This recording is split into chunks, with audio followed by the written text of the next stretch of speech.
The email was entirely unforeseen. It landed at 5:18 a.m., precisely as I finalized a quarterly projection no one requested but everyone desperately needed. Subject line: Celebration Weekend. A private flight itinerary was attached. The message itself was brief. Your work has been exceptional. Our CEO wishes to acknowledge you personally. Please pack for 3 days. Dress code business casual to semi-formal. No further explanation, no hints, just a PDF for a flight to Vail and a message from corporate affairs. I stared at the screen, blinking. I dedicated 5 years to Apex Innovations, beginning as a contractor and ascending rapidly, delivering results even faster.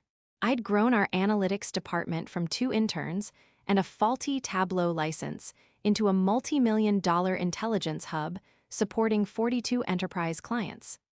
Yet, no one had ever expressed gratitude quite like this. My name is Ashley Hayes, and as a grounded Capricorn, I've always preferred clear paths over surprises, especially ones that begin with champagne and culminate in betrayal. The private jet was sleek, stark white, and chillingly austere inside, like a sterile conference room attempting a party. I settled near the rear, quietly sipping chilled sparkling water, while a flight attendant offered warm towels and overly rehearsed compliments. Across from me sat Harrison Thorne, the CEO. A man whose wristwatch cost more than my student loan debt and whose smile rarely reached his eyes. His wife, Beverly, idly flipped through a fashion magazine, seemingly oblivious to our presence. Beside her, their daughter, Skylar, barely 19, remained engrossed in her tablet. Long lashes and perfectly manicured nails visible, never looking up until we landed. This was the same Skylar who had, just last week, declared on social media that real jobs are for people who give up. I had rolled my eyes then. Now, I was buckled into a jet bearing the Apex Innovations emblem, seated mere feet from her. The resort in Vail was the exclusive kind that bypassed public search engines. Private chalets, floors with radiant heating, fireplaces already roaring before you even considered logs. They assigned me a suite with a sweeping view of snow-dusted pines and a personal handwritten note. We are incredibly proud of your contributions. Here's to a prosperous future. HT. For a fleeting moment, I allowed myself to believe it. That perhaps they truly saw me. That maybe I wasn't merely the quiet problem solver behind the scenes anymore. That evening, the Thorns hosted a dinner in the main lodge. 10 individuals, all top executive leadership. I wore a tailored emerald dress I hadn't had occasion to wear in 2 years. Harrison stood as I entered, arms wide, his characteristic grin blazing. Ashley, he beamed. Please come sit right here, next to Skylar. I offered a polite smile, my stomach tightening into a knot. Dinner commenced with champagne, transitioned into succulent lobster, and concluded with tales of our collective journey. Beverly praised Skylar's alleged visionary eye. Skylar elaborated on her TikTok growth as if it were an MBA credential. Then Harrison rose, lifted his glass, and cleared his throat. We're gathered here tonight not only to commend the exceptional work Ashley has accomplished, he announced, but also to celebrate the strategic direction we're now embracing. He turned to me, his smile tight. You've been truly invaluable, Ashley. You've steered this company through some challenging periods. I nodded warily. However, he continued, the world is shifting and we too must evolve. Which is why, effective next quarter, Skylar will assume the role of Executive Vision Officer. The room fell silent. He spoke as if bestowing a grand gift, as if offering me a sunrise, but my chest felt hollowed out. She is the future, he added, still smiling. You represent the past. He raised his glass. To new energy. I quietly lifted my own glass, calm and silent, and responded to the future. Because what they failed to grasp, what no one at that table recalled, was that I had once scrutinized the fine print better than anyone. 5 years prior, I had negotiated a clause buried deep within legal documents no one else bothered to review. A clause that granted me 2% equity, convertible and with full voting privileges. This was in exchange for proprietary system architecture I developed when the company couldn't afford external developers. Harrison himself had signed it. I still possessed the scanned PDF and the archived email thread. No one paid attention back then because I was merely Ashley from operations, and that suited me perfectly. When dinner concluded, I lingered, staring into the flickering fireplace long after the others departed. Skylar had smirked on her way out. "Don't worry," she'd said airily. "I'll ensure the interns still keep you in the loop." I offered no reply. There was no need. What she failed to comprehend, what none of them understood, was that true leadership isn't solely about catchy slogans and social media followers. It's about fundamental architecture. And I had constructed this foundation from the ground up. The true celebration hadn't even begun. I flew home on Sunday evening. No driver, no follow-up message, no word of thanks. Just a text from Skylar. "Don't forget to forward your files. We'll schedule a handoff meeting next week." As if I were an administrative assistant, as if the past 5 years were mere bullet points on a slide deck she could simply delete, I did not respond. Instead, I gazed out the plane window, allowing the silence to speak volumes. Sometimes, silence is the most resounding answer.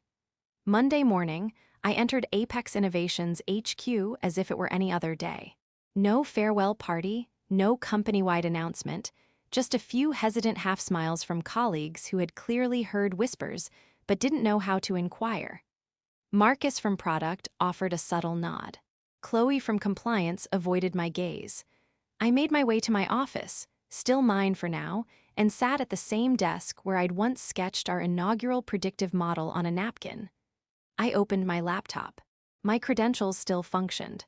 No one had severed my access. Not yet.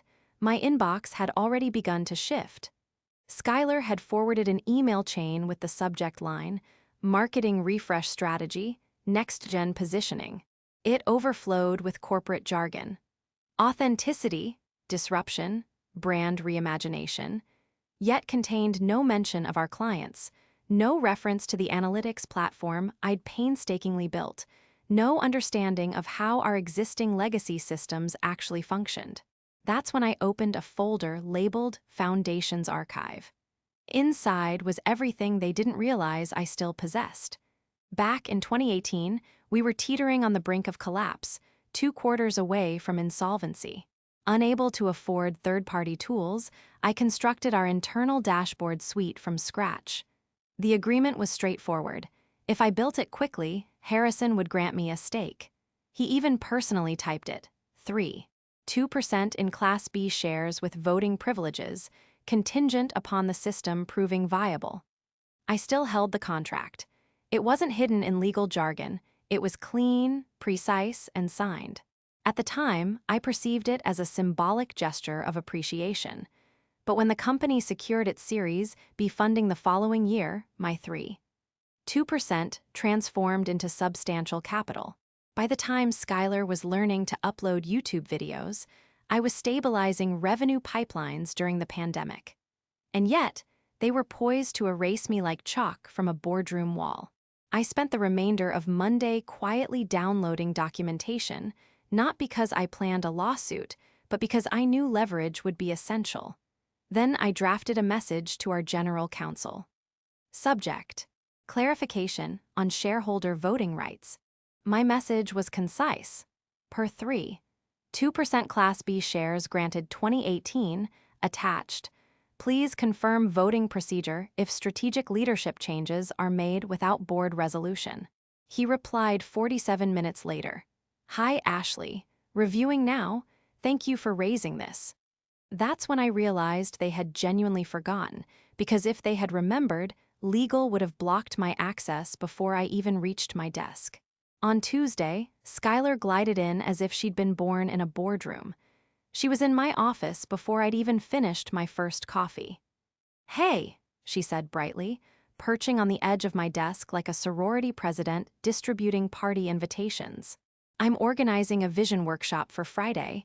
We'll review what you've built and what I plan to build upon it." "Sounds productive," I replied, sipping slowly. "I'm also realigning teams a bit. Younger energy, more agile. No offense, but I think some people here are too set in their ways. I nodded. You don't agree? She pressed, her eyes narrowing slightly. I simply believe foundations matter, I stated. You can't remodel a house if you don't understand its plumbing. She rolled her eyes, then smiled. I guess we'll see. Indeed, we would. Later that day, HR dispatched a transition outline. No formal demotion, just subtle recommendations that I should support the rebranding initiative and withdraw from strategic planning. It was disguised as a mentorship promotion, but I recognized it for what it was. They desired my graceful, quiet fade-out without creating any disturbances. By Wednesday, I'd seen enough. Skylar presented a new UI concept to the entire development team without once consulting anyone who had worked on our core architecture. Her wireframes were flashy, the colors clashed, and the logical flow was fundamentally broken. Yet, everyone nodded because her last name was Thorne. That night, I sat in my apartment, the city lights twinkling below, and opened a new folder. Leverage Phase 1. Into it, I placed 3 items: the original equity agreement, system diagrams I had authored with full timestamps, and an internal audit memo confirming my platform's 99.3% uptime over 4 years. I wasn't going to destroy them, but I also wasn't going to let them destroy me. They flew me to Vail to celebrate what they believed was my departure. They didn't grasp that I embodied the work itself. Every line of code, every successful contract, every functional system bore my indelible fingerprint. I didn't require a seat at the table. I owned a piece of the very floor it stood upon, and soon they would be forced to remember precisely who I was. Thursday morning commenced quietly. Too quietly. My calendar held no meetings, my Slack channels were silent, and there were no leadership updates. It was the kind of stillness that doesn't feel like peace, but rather calculated strategy. The eerie calm preceding a storm. I arrived at the office as usual. Neutral blouse, neat hair, black coffee in hand, professional, unperturbed, almost invisible. Skylar was already in my office again, feet propped on the desk, earbuds in, her laptop displaying a Canva page filled with Core 2. Zero rebranding, slides, stock photos of smiling 20-somethings, manufactured diversity, and empty slogans like "Tomorrow starts now." She didn't even look up. Need something? She mumbled. Just came to retrieve my charger, I said calmly. Oh, she replied, as if I were a maintenance technician. Check the drawer. No mention of the system migration she'd announced yesterday. No concern for client transitions, legacy data, or the crucial support structure still operating behind the scenes. She believed all that was needed was a new logo and a few buzzwords. She mistook legacy for outdated. But what she failed to realize was that legacy truly meant built to endure. Back at my desk, Marcus poked his head in. You see the ops memo? He asked. No, I replied. What memo? He handed me a printout. Skylar's inaugural executive action, a restructure of internal operations, merging support with product, and most alarmingly, a proposal to outsource infrastructure management. Outsourcing? I felt my chest constrict. That infrastructure was the bedrock of our client commitments. Apex Innovation's entire value proposition rested on reliability and handling complexity. Our clients didn't hire us for flashy dashboards. They stayed because we kept their systems operational when no one else could. Marcus looked pale. She wants to shift back-end operations to a firm in Toronto. They quoted half our internal cost, and they didn't even check compatibility. He shook his head. They're going to shatter the pipeline, I said quietly. They already have, he replied. One of our financial services clients called this morning. Something isn't syncing. I think she tried testing the migration on a live account. My stomach plummeted. That violates protocol. Marcus nodded slowly. I know. I spent that afternoon doing what I do best, methodically collecting facts. I pulled system logs, performance reports, uptime statistics. And I drafted an email not to Skylar, not to Harrison, but to the single group they were too preoccupied to monitor. The board. Subject: Operational risks and transition oversight.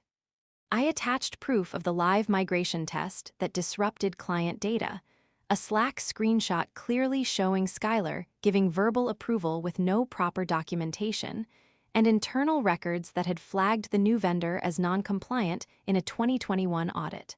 No opinions, no emotion, just unassailable facts. I clicked send at 5:42 p.m., then I gathered my belongings and went home. At 7:03 p.m., my phone vibrated. Unknown number. I answered regardless. Ashley, this is Valerie Stone, chair of Apex Innovations board. Her voice was direct, yet measured. I'd like to schedule a call with you first thing tomorrow. Of course, I said, calm but entirely alert. And Ashley, she added, thank you for flagging this. She already knew, she'd seen the subtle signs, they all had. They just hadn't possessed definitive proof until now.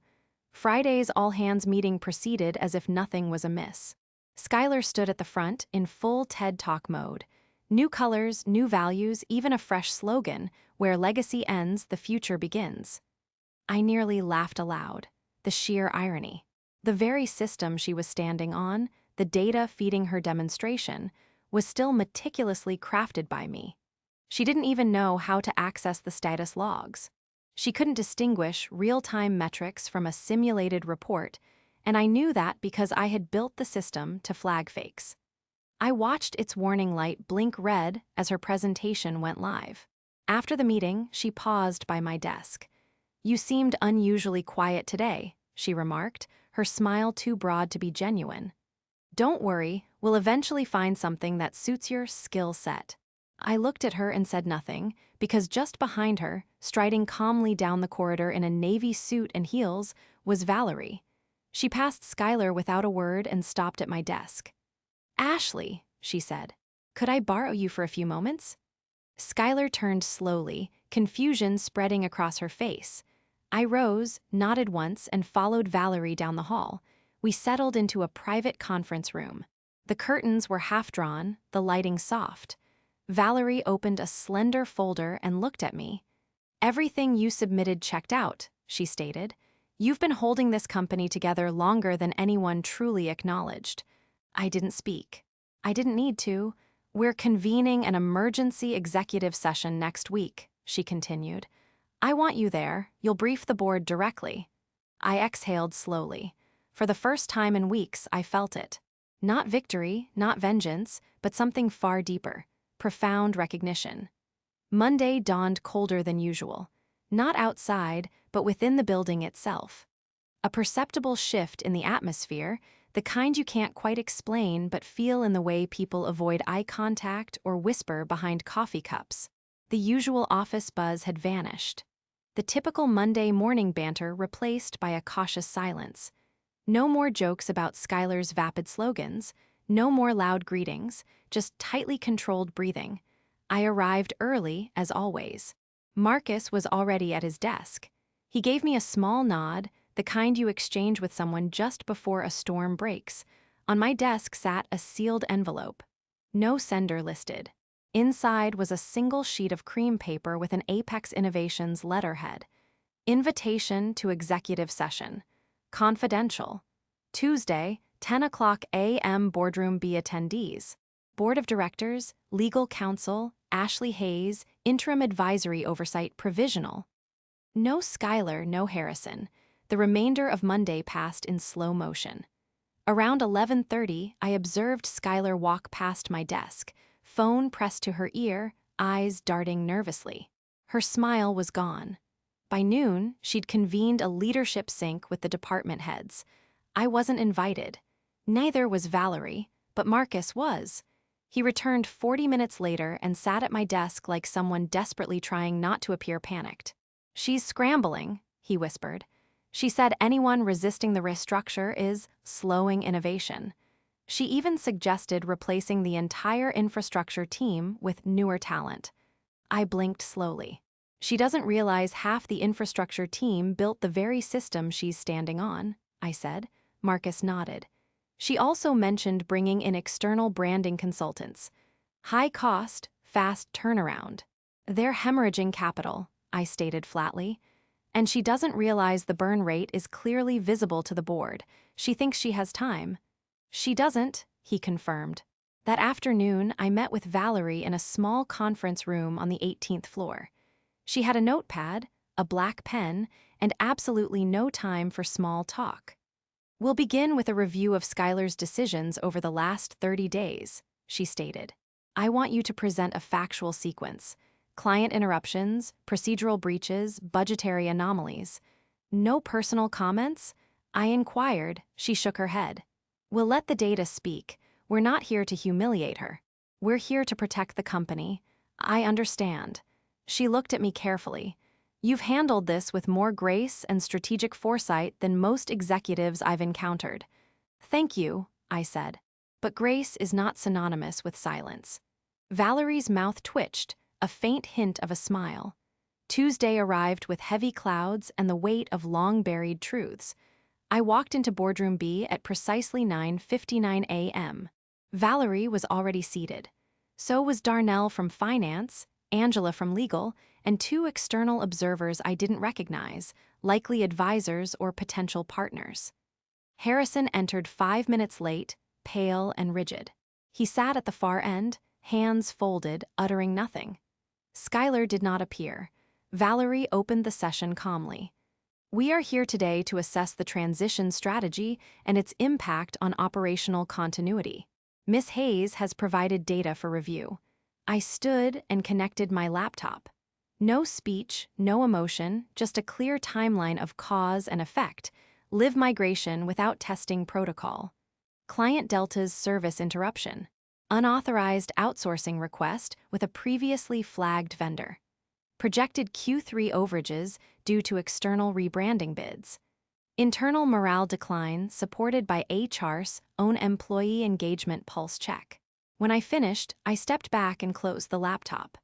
Silence filled the room. Then Robert Jensen, CEO of a tech partner company and potential acquisition candidate, leaned forward.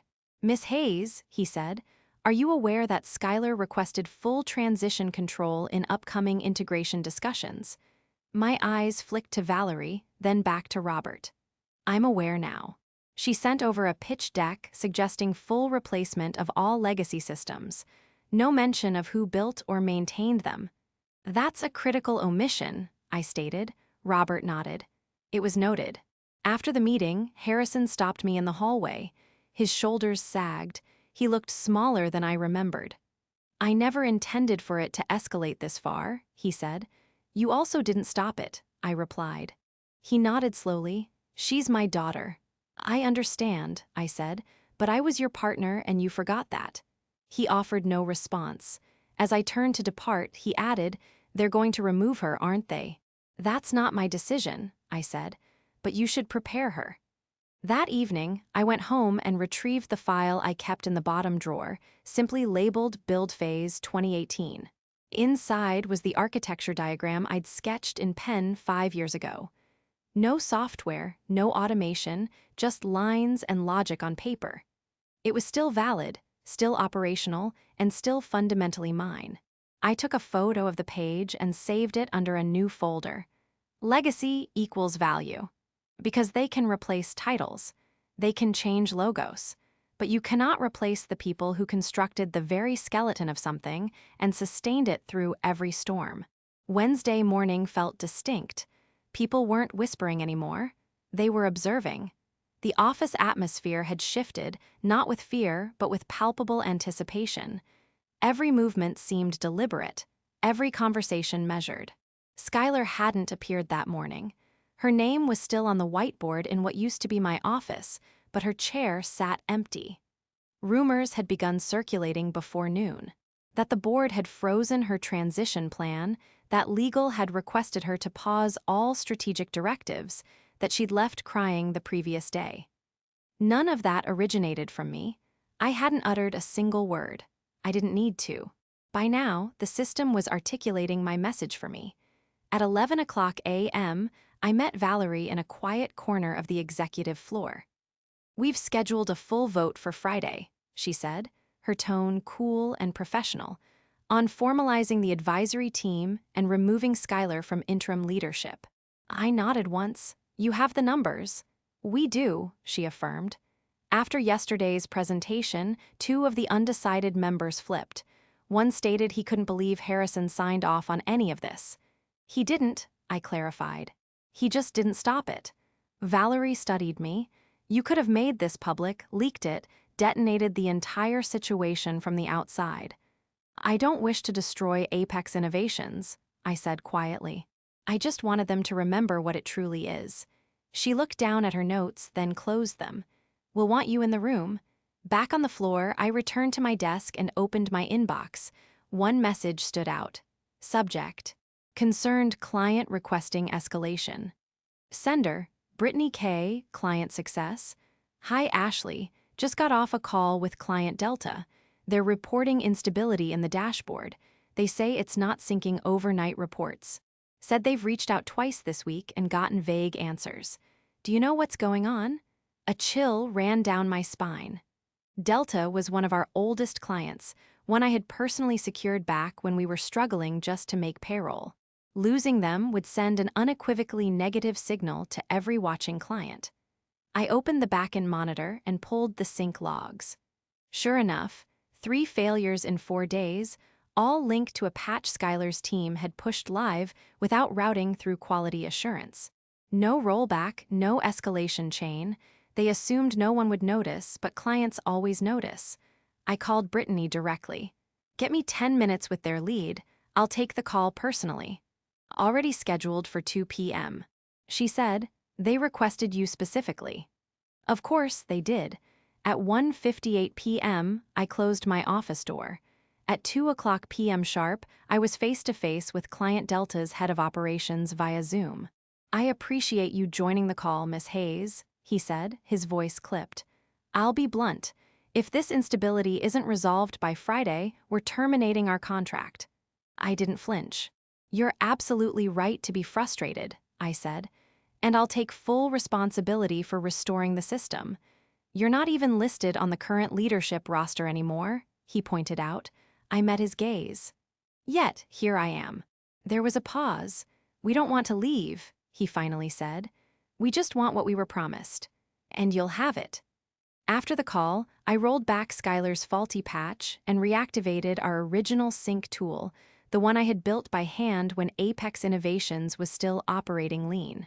The logs immediately lit up green: clean, fast, 0 errors, system restored. By Thursday, the news had spread. The client hadn't departed. The system had stabilized, and I was the one who had fixed it. Marcus walked past my desk that morning, coffee in hand. You just bought us time, he whispered. Not time, I corrected. Breathing room. Then I opened a new document titled Advisory Proposal, Foundation Model. It outlined a transition plan based not on slogans or hashtags, but on history, data, and respect. Later that afternoon, a knock came at my door. It was Harrison. He looked exhausted. Not the kind of fatigue from work, but the weariness that comes from watching something deeply valued unravel. Too late to stop it? He asked. I gestured to the chair opposite me. He sat, hands folded in his lap. I spoke to Skylar, he said. She's stepping back voluntarily. I raised an eyebrow. She wanted to prove herself. She thought you were in the way. I wasn't, I said. I was the foundation. He nodded. I know that now. A long silence ensued. I'm sorry, Ashley, he said. Truly. I believe you, I replied. But the apology is for me. The accountability, that's for the board. He didn't argue. He simply nodded once, rose, and left the room. That night, I worked late. I reviewed legacy systems, refined permissions, and forwarded key documentation to Valerie's assistant. I wasn't building a case anymore. I was reinforcing a company. Because leadership isn't about being the loudest voice in the room. It's about being the one who still shows up when everyone else has given up. And on Friday, they would decide. Not about who delivered the best speech, but about who actually kept the lights on. Friday morning arrived with that familiar, strange hush. Not quiet, but controlled. The kind of silence that fills a building before something shifts irrevocably. Everyone knew what was coming. No one voiced it aloud, but their eyes conveyed enough. I arrived at Apex Innovations HQ early. My badge still functioned. My name was still in the system. No one dared greet me with pity anymore. Now they looked at me with something else, recognition. The boardroom was full when I entered. Valerie sat at the head of the table, as composed as ever. Harrison was there too, seated beside two outside consultants. His expression was unreadable, but the slump in his shoulders betrayed him. Skylar entered 5 minutes late. No designer tote this time, no glossy smile, just a neutral blazer, hair pulled back, and a face desperately trying to maintain composure. Valerie opened without pleasantries. We are here today to vote on finalizing the leadership transition oversight following recent instability and risk exposure. She looked at me, then around the room. Before we vote, Ashley, would you like to say anything? I stood slowly. I didn't come here to claim credit, I began, but I did come to protect what we built. Apex Innovations isn't a brand. It's a structure, a system, a promise. And lately, that promise has been stretched thin. I paused. Leadership isn't disruption for the sake of headlines. It's ensuring that when things falter, they don't collapse. I sat back down. Robert Jensen, seated at the far end, nodded slightly. The kind of nod that originates from years of listening intently before speaking. Our position remains unchanged, he stated. If the current transition plan stays in place, our partnership will not proceed. Harrison flinched but remained silent. Skylar's hands trembled slightly on the table. Still no words. Then Valerie turned to the board. All in favor of removing Skylar Thorne from all leadership duties, effective immediately. One by one, hands raised. No hesitation. All in favor of instating Ashley Hayes as Transitional Systems Advisor with full operational veto. Again, unanimous. Skylar looked down. The only sound in the room was the quiet scratching of a pen as Valerie signed the final motion. After the meeting, most people departed quietly. No chatter, no handshakes, just a building exhaling collectively. Skylar remained behind. She didn't cry, she didn't rage. She simply stood by the window, staring at the city skyline. I thought I could manage it, she said quietly. I thought new ideas were enough. I joined her but offered no words. She turned toward me. You probably hate me. I don't, I said. I just wish you'd asked before attempting to replace everything you didn't understand. She nodded, then walked out, her heels echoing in a room that suddenly felt much larger. Over the next 2 weeks, the true work commenced. I met daily with engineering, operations, legal, and client services. Not to dismantle everything, but merely to stabilize what had been dislodged. Apex Innovations didn't require reinvention. It needed memory, clarity, and strength. I brought Marcus in as lead of systems continuity. Brittany stepped up to oversee client transitions. And the individuals who were once overlooked now occupied central roles within the company once more. Not because of newly assigned titles, but because they had unequivocally earned it. One evening, I stayed late reviewing an old process map I'd sketched years ago in the margins of a whiteboard photo. The date stamp read 2018. The logic still held. That's what most people overlook about solid architecture. It doesn't expire, it adapts. Late that night, I received a message from Valerie. Subject, just so you know. Ashley, 3 of our longest-standing clients reached out this week. They said whatever changed, they noticed, and they are immensely relieved. That's you, Ashley. Just wanted you to know. I stared at the message for a long time. Not smiling, just breathing. Because the real power wasn't in the position, it was in the restoration. They had flown me out to celebrate what they believed would be my final exit. They thought the future meant younger, louder, flashier. But they overlooked something fundamental, something perhaps a true Capricorn inherently understands. You cannot build the future if you do not comprehend the past. And you cannot effectively lead a system if you have never navigated its failures firsthand. I wasn't loud. I wasn't trending. But I possessed one thing that outlasts both: intrinsic value. And this time, I didn't need anyone to grant it to me. I reclaimed it quietly, powerfully, permanently.